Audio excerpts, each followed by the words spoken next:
कामरूप बायहाटा सारिआलियाव मसलपुर पुलिसनि सिग्रोमनाय गड़ेश्वर जौगाखां खोन्दोनि मावख'निफ्राय आजिरा मोननाय गानिक इउनिस आलिया मसलपुर पुलिसनि आखायाव गड़ेश्वर जौगाखां खोन्दोनि मावख'आव साख्रि मावबाय थानाय समाव 60 लाख रां केलेंकारि खालामनाय दायनिगिरिखौ खानाय जाबाय। बायहाटा सारिआलिनि बेजरारनि गावनि थाग्रा न'निफ्राय कामरूप पुलिसनि मददजों मसलपुर पुलिसा खानाय जायो। सिगाङावनो बे केलेंकारिजों सोमोन्दो थानायनि दायाव आगुनि गड़ेश्वर जौगाखां खोन्दोनि बिडिअ भुपेन दासखौ खानानै जेलाव दैथायहरखांबाय। दुथां इउनिस आलिनि सायाव मसलपुर पुलिस थानायाव दायो गोख्रों नायबिजिरनाया सोलिगासिनो दं।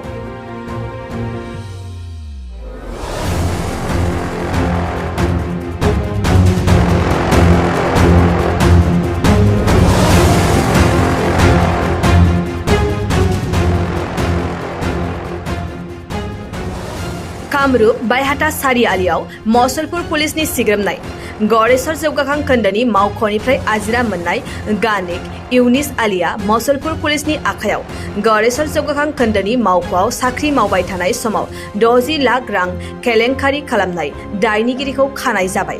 बायहाटा सारिआलिनि बेजरारनि गावनि थाग्रा न'निफ्राय कामरूप पुलिसनि मददजों मसलपुर पुलिसा खानाय जायो। सिगाङावनो बे केलेंकारिजों सोमोन्दो थानायनि दायाव आगुनि गड़ेश्वर जौगाखां खोन्दोनि बिडिअ भुपेन दासखौ खानानै जेलाव दैथायहरखांबाय। दुथां इउनिस आलिनि सायाव मसलपुर पुलिस थानायाव दायो गोख्रों नायबिजिरनाया सोलिगासिनो दं।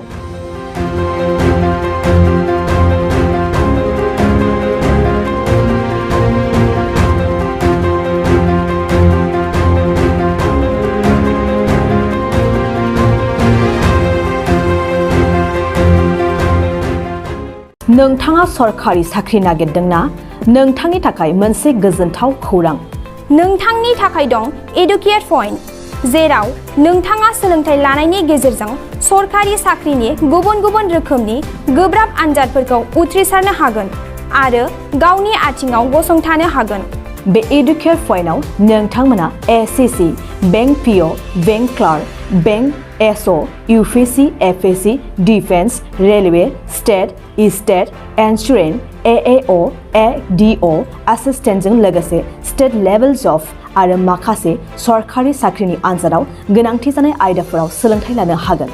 मख'नो गोनांदि बे सोलोंसालियाव साख्रिनिल' नङा, बेयाव एमबिए आरो सैनिक स्कुल बायदियाव एडमिशननि थाखाय एन्ट्रेन्स होनो थाखायबो सोलोंथाइ लानो हागोन।